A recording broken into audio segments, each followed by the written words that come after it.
Romantic হবেন স্ত্রীর সাথে। বিশ্বনবী মা আয়েশার সাথে দৌড়াদৌড়ি করতেন রাতে। সহিহ হাদিস।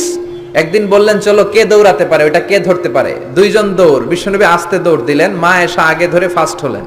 ওমিয়া বিশ্বনবী যদি জোরসে দৌড় দেয়, পৃথিবীর কোনো পালোয়ান নবীর সাথে দৌড়ায় পারে? ইচ্ছা করে জিতায় দিলেন, ইচ্ছা করে। মা আয়েশা খুব খুশি। বিশ্বনবী চাইলেন একটু খুশি হোক, জিতায় দিলাম আর কি, সমস্যা কি। তার 7 বছর পরের ঘটনা। মা আয়েশা একটু মোটা হয়ে গেছে, আবার বললেন রাতে, আয়েশা চলো আজকেও দৌড় দৌড় খেলি, মদিনায় তো সবাই ঘুমায়। মা আয়েশা মহা খুশি, ভাবছে ওই দিনও হারাইছে, আজকেও হারাবে।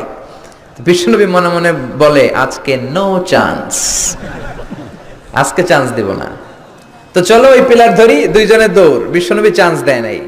সাহাবারা বলতেন বিশ্বনবী যদি ঘোড়া হাঁকাতেন, জোরে ঘোড়া হাঁকালে 1-2 মিনিটের ব্যবধানে সাহাবারা বলতেন আমাদের ঘোড়াগুলো পিছনে থাকতো, সামনে দেখতাম আমরা শুধু ধোঁয়া আর ধোঁয়া।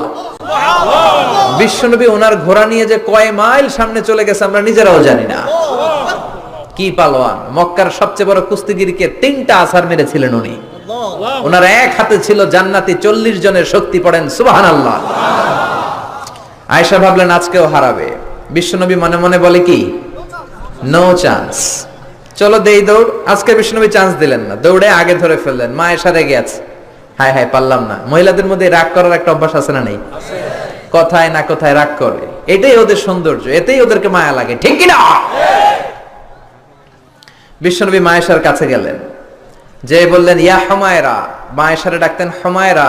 ওই নারীকে বলে যে নারী রেগে গেলে গাল দুইটা আনার ফলের মতো লাল হয়ে যায়। যে বললেন হুমায়রা হাদিহি সাবকাতু বিতিলক, ওই যে 7 বছর আগে তুমি আমারে হারাইছিলা, আজকে তোমারে হারাইয়া ওটা শোধ নিয়ে নিলাম।